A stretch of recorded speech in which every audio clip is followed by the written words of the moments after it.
പ്രിയപ്പെട്ടവരെ, ഞാൻ ഒരു പുതിയ വീഡിയോയുമായിട്ടാണ് നിങ്ങളുടെ മുന്നിലേക്ക് വരുന്നത്. രാജ്യത്തിൻ്റെ വടക്കേ അതിർത്തിയായ എൻ്റെ മുനമ്പിലേക്കുള്ള അതിദീർഘമായ ഒരു യാത്രയാണ് ഇപ്പോൾ ചെയ്തുകൊണ്ടിരിക്കുന്നത്. മാപ്പിൽ കാണുന്ന റെഡ് കളറിൽ ആരോ മാർക്ക് പോയിന്റ് ചെയ്തിരിക്കുന്ന മുനമ്പിലേക്കാണ് ഞാൻ യാത്ര ചെയ്യുന്നത്. ഓൺ ദ വേ ഞങ്ങൾ കണ്ട ഒരു വലിയ പുഴയുടെ തീരത്താണ് ഇപ്പോൾ ഞങ്ങൾ ഇറങ്ങിയിരിക്കുന്നത്.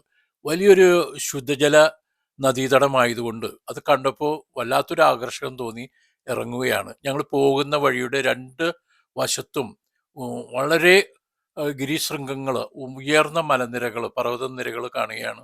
അതിൻ്റെ മധ്യത്തിലേക്ക് ഈ മലകളിൽ നിന്ന് ഒഴുകി വന്നിരിക്കുന്ന ജലമാണ് ഈ കാണുന്നത്. വളരെ ശുദ്ധിയുള്ള സ്ഥലം, നല്ല വൃത്തിയായി ഭംഗിയായിട്ട് കിലോമീറ്ററുകൾ ദൂരത്തിൽ സജ്ജീകരിച്ചിരിക്കുന്നുള്ളതാണ്.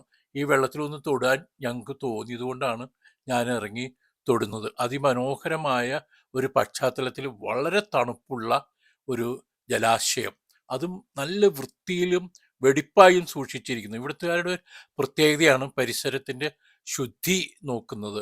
ഞങ്ങൾ പോകുന്ന വഴി ഇപ്പം നിങ്ങൾക്ക് കാണാൻ കഴിയും. ഞങ്ങളിപ്പോൾ പോയിക്കൊണ്ടിരിക്കുന്നത് ലണ്ടനിൽ നിന്ന്, അതായത് രാജ്യത്തിൻ്റെ തെക്കേ അതിർത്തിയായ ലണ്ടൻ നഗരത്തിൽ നിന്ന് 1130 കിലോമീറ്റർ ദൂരത്തിൽ ഉള്ള എൻഡ് പോയിന്റിലേക്ക്, വടക്കേ അതിർത്തിയുടെ എൻഡ് മുനമ്പ് എന്ന് പറയുന്ന ജോൺ ഓ ഗ്രോട്ട്സ് എന്ന് പറയുന്ന പോയിന്റിലേക്കാണ് പോകുന്നത്. ഓൺ ദ വേ കണ്ട ഒരു കാസിലാണ് ഇപ്പോൾ എനിക്ക് പുറകിലായിട്ട് കാണുന്നത്. ഡെൻ റോബിൻ എന്ന് പറയുന്ന ഈ കാസിൽ 1813 നിർമ്മിച്ചതാണ്. ഇതിൻ്റെ പുറകിൽ വലിയൊരു കടൽ തീരവും അതിമനോഹരമായ പൂന്തോട്ടവും ഉണ്ട്. അത് കാണേണ്ട ഒരു കാഴ്ച തന്നെയാണ്. ഞങ്ങളിപ്പോൾ ജോൺ ഓഫ് ഗ്രോട്ട്സിലെത്തി. In every end a new beginning എന്നുള്ള ഒരു സ്ലോഗനാണ് എഴുതി വച്ചിരിക്കുന്നത്. അതാണ് നമ്മളെ ആദ്യം അവിടെ ചെല്ലുമ്പോൾ സ്വാഗതം ചെയ്യുന്നത്. മറ്റൊരു സ്ലാബ് കൂടി ഉണ്ട് ഇതുപോലെ, in every miles A memory, every step A story. എത്ര അർത്ഥവത്തായ ഒരു ആശയമാണ് അവർ എഴുതി വച്ചിരിക്കുന്നത്. In every end a new beginning. ഓരോ എൻഡും ഒരു പുതിയ തുടക്കമാണ്. In every mile A memory of, every steps A story. Every mile, നമുക്ക് ഓരോ മൈലുകളും ഒരു പുതിയ സ്റ്റോറിയുടെ തുടക്കമാണെന്ന് പറയുന്നു. എത്ര മനോഹരമാണ്.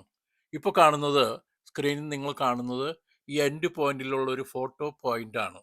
ജോൺ ഓഫ് ഗ്രോട്ട്സിൽ എത്തുന്ന എല്ലാവരും ഇവിടെ നിന്ന് ഫോട്ടോ എടുക്കാൻ ആഗ്രഹിക്കുന്നു. അതായത് ഇവിടെ നിന്ന് ഏതാണ്ട് 3230 മൈൽ ദൂരമുണ്ട് ന്യൂയോർക്കിലേക്ക് ഈ മുനമ്പിൽ നിന്നും. അതുപോലെ തന്നെ ഈ ഇപ്പോൾ കാണുന്ന ഈ പോയിന്റിൻ്റെ, ഈ പോസ്റ്ററിൻ്റെ തൊട്ട് പുറകിൽ ഒരു ചെറിയ ഐലൻഡ് കാണിക്കുന്നത്, അത് 8 കിലോമീറ്റർ ഉള്ളൂ. അത് നമ്മുടെ രാജ്യത്തിൻ്റെ തന്നെ കസ്റ്റഡിയിലുള്ള ഒരു ദ്വീപാണ്. അതുപോലെ തന്നെ ഇവിടെ നിന്ന് നമുക്ക് ഓരോ എഡിൻബറോ എന്ന് പറയുന്ന ഈ സ്കോട്ട്ലൻഡിൻ്റെ തലസ്ഥാനമായ എഡിൻബറോ എന്ന് പറയുന്ന നഗരത്തിലേക്ക് 273 മൈൽ ദൂരം അടയാളപ്പെടുത്തിയിരിക്കുന്നു. ഇവിടെ എത്തിച്ചേരുക, ഈ പോയിന്റിൽ, ഫോട്ടോ പോയിന്റിൽ വന്ന് ഫോട്ടോ എടുക്കുക എന്ന് പറയുന്നത് സാഹസിക യാത്രകൾ ഇഷ്ടപ്പെടുന്ന എല്ലാ സഞ്ചാരികളുടെയും ഒരു മനോഹരമായ സ്വപ്നമാണ്. ഈ ഇപ്പോൾ എനിക്ക് പുറകിലായി കാണുന്ന ഈ കടല്, വിശാലമായ കടല്, ഇവിടെയാണ് നമ്മുടെ രാജ്യത്തിൻ്റെ കരയുടെ അവസാനം. ആ ഒരു പ്രത്യേകതയാണ് ഈ പ്രദേശത്തിനുള്ളത്. വേറെ കാണാനുള്ള അമ്പരചുംബികളോ അല്ലെങ്കിൽ എഡിൻബറയിലോ ലണ്ടനിലോ ഉള്ള പോലെയുള്ള നഗരങ്ങളിലെ പോലെയുള്ള വലിയ വലിയ കെട്ടിടങ്ങളൊന്നും ഇവിടെ കാണാനില്ല. ഇവിടെ കാണാനുള്ളത് അതിമനോഹരമായ ശാന്തസുന്ദരമായ ഒരു കടൽ, വിശാലമായ സമുദ്രതീരം, അതിനോട് ചുറ്റിപ്പറ്റിയുള്ള ചെറിയ ചില ഷോപ്പുകൾ, മോണിമെൻറ്റ്സ് വിൽക്കുന്ന സ്ഥാപനങ്ങൾ, ഷോപ്പിംഗ് മാളുകൾ, അതുപോലെ തന്നെ വൈൻ ഷോപ്പ്, കഫറ്റീരിയകൾ, റെസ്റ്റോറൻറ്റുകൾ, കുട്ടികൾക്കൊക്കെ കളിക്കുന്നതിനുള്ള സൗകര്യങ്ങൾ. ഞാനിരിക്കുന്ന ആ പാറക്കെട്ട് തന്നെ ഒരു ചെറിയ ഒരു ശില്പചാതുരിയിൽ നിർമ്മിച്ച ഒരു മനോഹരമായ ഒരു കണ്ടംപററി സ്റ്റൈലുള്ള ഒരു ശില്പമാണ്. അതിൻ്റെ പുറകെ കാണുന്ന ആ വെളുത്ത നിറത്തിലുള്ള കെട്ടിടം മനോഹരമായ ഒരു മോണിമെൻ്റായിട്ട് അവരിവിടെ നിർമ്മിച്ചിരിക്കുന്നു. വിശാലമായ ഈ സമുദ്രതീരത്ത് വരുന്ന ആയിരക്കണക്കിന് ടൂറിസ്റ്റുകളെ ആകർഷിക്കാനും അവർക്ക് ഇവിടെ സമയം ചെലവഴിക്കാനുമുള്ള വളരെ സ്വച്ഛന്തമായ ഒരു അന്തരീക്ഷമാണ് ഒരുക്കിയിരിക്കുന്നത്. അല്ലാതെ ഇവിടെ വലിയ വലിയ ടൂറിസ്റ്റ് കേന്ദ്രങ്ങളൊന്നും പണിതുയർത്തിയിട്ടില്ല. നമുക്ക് ഈ സമുദ്രത്തിൻ്റെ, ഈ തീരത്തിൻ്റെ, ഈ കടലിൻ്റെ ശാന്തസുന്ദരമായ സൗന്ദര്യം ആസ്വദിക്കാനുള്ള എല്ലാ സാഹചര്യങ്ങളും ഒരുക്കിയിരിക്കുന്നു. ഇവിടേക്ക് ബസ് സർവീസ് വരുന്നുണ്ട്, അതിനുള്ള ബസ് സ്റ്റോപ്പ് ഉണ്ട്. ഇവിടെ വരുന്ന എല്ലാ വാഹനങ്ങൾക്കും പാർക്ക് ചെയ്യാനുള്ള പാർക്കിംഗ് സൗകര്യമുണ്ട്. ഇവിടെ ആവശ്യമായ ചെറിയ ചെറിയ ഷോപ്പുകളും കഫറ്റീരിയകളും റെസ്റ്റോറൻറ്റുകളും ഒക്കെ ഒരുക്കിയിട്ടുണ്ട്. ലോകത്തിൻ്റെ നാനാഭാഗത്തു നിന്നും ഇവിടേക്ക് വരുന്ന യാത്രികർ, പ്രത്യേകിച്ച് ഇതൊരു അഡ്വഞ്ചർ ട്രിപ്പായിട്ട് കാണും. ലോകത്തിൻ്റെ നാനാഭാഗത്തു നിന്നും വരുന്ന അഡ്വഞ്ചർ ട്രിപ്പ് ഇഷ്ടപ്പെടുന്ന വ്യക്തികൾ ബൈക്കിലും സൈക്കിളിലും അതുപോലെ തന്നെ ചില പ്രത്യേക വാഹനങ്ങളിലും ഇവിടെ എത്തിച്ചേരുന്നു. അവരിത് അവരുടെ യാത്ര അവസാനിപ്പിക്കുന്ന ഒരു പോയിൻ്റായിട്ടാണ് ഈ ജോൺ ഓഫ് ഗ്രോഡ്സിന് കണ്ടെത്തിയിട്ടുള്ളത്. വളരെ അവിചാരിതമായി ഇവിടെ വെച്ച് ഞങ്ങൾ 2 പേരെ പരിചയപ്പെടുകയുണ്ടായി. ഒന്ന് ഡോക്ടർ നൈജൽ സ്പൈറ്റ്. അദ്ദേഹത്തിന് 83 വയസ്സാണ്. ചുവന്ന ഷർട്ടിട്ട് നിൽക്കുന്ന ആൾ. അദ്ദേഹത്തിൻ്റെ പേരക്കുട്ടിയാണ് ഫിൻ എന്ന് പറയുന്ന ഈ കുട്ടി. 11ാം ക്ലാസ്സിൽ പഠിക്കുന്ന ഈ കുട്ടി. ഇവർ 2 പേര് ലണ്ടനിൽ നിന്ന് 19 ദിവസം സൈക്കിളിൽ യാത്ര ചെയ്ത് ഇവിടേക്ക് ഈ 1130 മൈൽ സൈക്കിൾ ചവിട്ടി ഈ എൻഡ് പോയിന്റിലേക്ക്, ജോൺ ഓഫ് ഗ്രോഡ്സ് എന്ന് പറയുന്ന ഈ മുനമ്പിലേക്ക് എത്തിച്ചേർന്നിരിക്കുകയാണ്. അവരെത്തിയ നിമിഷത്തിൽ ഞങ്ങൾ ഇവിടെ ഉണ്ടായിരുന്നു. ഞങ്ങൾക്ക് അവരെ പരിചയപ്പെടാൻ കഴിഞ്ഞു. വളരെ സന്തോഷകരമായ കാര്യം എന്ന് പറയുന്നത്, ഇദ്ദേഹം ജനിച്ചത് ഇന്ത്യയിലാണ്, മൈസൂരിലാണ്. ഇദ്ദേഹത്തിൻ്റെ പിതാവ് അവിടെ, ഈ ഡോക്ടറുടെ പിതാവ് അവിടെ ഒരു പാസ്റ്ററായിട്ട് ജോലി ചെയ്യുകയായിരുന്നു, സർവീസ് ചെയ്യുകയായിരുന്നു. ഇദ്ദേഹം പഠിച്ചത് ഊട്ടിയിലെ സ്കൂളിലാണ്. ഇദ്ദേഹം മൈസൂരിൽ നിന്ന് നമ്മുടെ തിരുവനന്തപുരം വരെ സൈക്കിളിൽ യാത്ര ചെയ്തിട്ടുണ്ട്. ഡോക്ടർ ടോണി മാമ്പിള്ളി എന്ന് പറയുന്ന ഒരു മലയാളി ഇദ്ദേഹത്തിന് വളരെ അടുത്ത സുഹൃത്തായിട്ട് എറണാകുളത്തുണ്ട്. ഈ മകൻ ഞങ്ങളോട് പറയുകയുണ്ടായി സംസാരിച്ചപ്പോൾ, അവൻ യാത്ര ചെയ്ത സൈക്കിളിന് 60 വയസ്സ് പ്രായമുണ്ടെന്ന്. അതായത് ഡോക്ടർ നൈജൽ സ്പൈറ്റ് ഉപയോഗിച്ചിരുന്ന സൈക്കിളിലാണ് 60 വർഷത്തെ പഴക്കമുള്ള പുരാതനമായ സൈക്കിളിലാണ് അവൻ യാത്ര ചെയ്തതെന്നാണ് പറയുന്നത്. അവനതിൽ വലിയ സന്തോഷമുണ്ട്. ഈ ഇംഗ്ലീഷുകാർക്കൊക്കെ തങ്ങളുടെ പൈതൃകത്തെപ്പറ്റിയും പാരമ്പര്യത്തെപ്പറ്റിയും അവരുടെ കുടുംബത്തിൻ്റെ തായ്വേരുകളെക്കുറിച്ചൊക്കെ വലിയ അഭിമാനബോധമാണ്. ഞങ്ങൾ വല്ലാതെ അത്ഭുതപ്പെടുത്തി കഴിഞ്ഞു. 83 വയസ്സുള്ള ഇദ്ദേഹം, ഞങ്ങളൊക്കെ കാറിൽ സഞ്ചരിച്ചത് എക്സ്പ്രസ് വേയിലൂടെയാണ്. പക്ഷേ ഈ ഡോക്ടറും മകൻ പേരക്കുട്ടിയും കൂടി വന്നത് സൈക്കിള് സഞ്ചരിക്കാവുന്ന ഗ്രാമീണ വഴികളിലൂടെയാണ്. അപ്പോൾ എത്രമാത്രം കഷ്ടപ്പെട്ടാണ് ഞങ്ങൾ, മലകൾ ഒത്തിരി കയറി ഇറങ്ങിയിട്ടാണ് വന്നത്. ലാസ്റ്റ് വരുമ്പോൾ ഈ കടൽത്തീരത്തിൻ്റെ തീരങ്ങളിലൂടെ തന്നെ കിലോമീറ്ററുകളോളം അതിശൈത്യം സഹിച്ചുകൊണ്ട്, വളരെ തണുത്ത കാറ്റിനെ അതിജീവിച്ചുകൊണ്ടാണ് ഞങ്ങൾ കാറിൽ സഞ്ചരിച്ചത്. അപ്പോൾ ഇവർ സൈക്കിളിൽ വരിക എന്ന് പറയുമ്പോൾ, ഇത്രയും ഉയർന്ന പ്രദേശത്തേക്ക് മലകൾ താണ്ടി കയറി വരിക എന്ന് പറയുമ്പോൾ എത്ര സാഹസികമായ ഒരു ജീവിതമാണ് അവർ ചെയ്യുന്നത്. 19 ദിവസം നിരന്തരമായ സൈക്കിൾ ചവിട്ടി ആണ് അവരിവിടെ എത്തിയിരിക്കുന്നത്. എനിക്ക് വലിയ അഭിമാനം തോന്നി. അവരുടെ എൻഡ് ഫിനിഷ് ചെയ്യുന്ന നിമിഷം ഞങ്ങൾക്ക് ക്യാമറയിൽ പകർത്താൻ കഴിഞ്ഞു എന്നുള്ളതാണ്. അതും സംസാരിച്ചു വന്നപ്പോഴാണ്, ഒട്ടും പ്രതീക്ഷിക്കാതെയാണ് അദ്ദേഹം ഇന്ത്യയിൽ ജനിച്ചു എന്നും അദ്ദേഹം ഊട്ടിയിൽ പഠിച്ചു എന്നൊക്കെ പറയുന്നത്.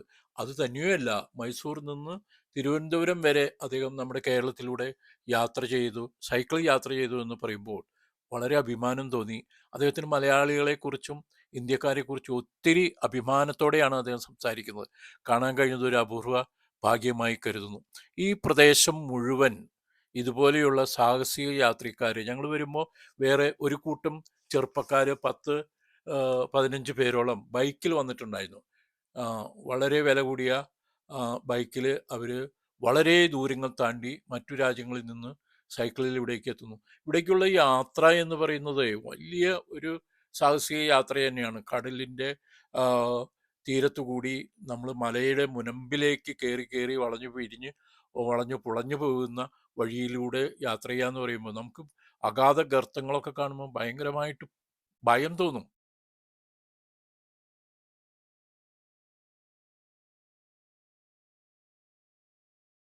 കൃത്യമായിട്ട് പറഞ്ഞാൽ ലണ്ടൻ നഗരത്തിൽ നിന്ന് 1160 കിലോമീറ്റർ ദൂരം സഞ്ചരിച്ചിട്ടാണ് നമ്മൾ ജോൺ ഒ ഗ്രോഡ്സ് എന്ന് പറയുന്ന സ്ഥലത്തെത്തുന്നത്.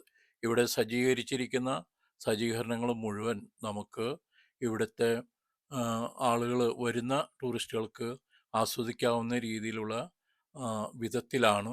അതൊക്കെ ആകർഷകവുമാണ്.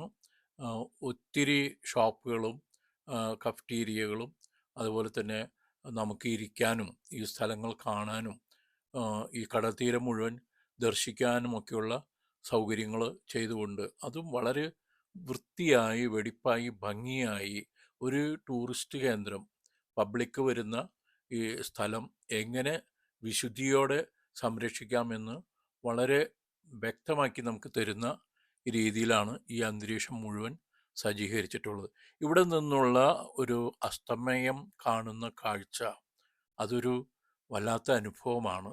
നമുക്ക് വളരെ ആസ്വാദ്യകരമായ മനോഹരമായ നയനമനോഹരമായ കണ്ണിന് കുളിർമയേകുന്ന നമ്മൾ കന്യാകുമാരിയിലൊക്കെ കാണുന്നത് പോലെയുള്ള ഒരു അസ്തമയം ദർശിക്കാനുള്ള സൗകര്യവും കൂടി ഈ ചെറിയ ഗ്രൗണ്ടിനകത്ത് അവർ സജ്ജീകരിച്ചിട്ടുണ്ട്.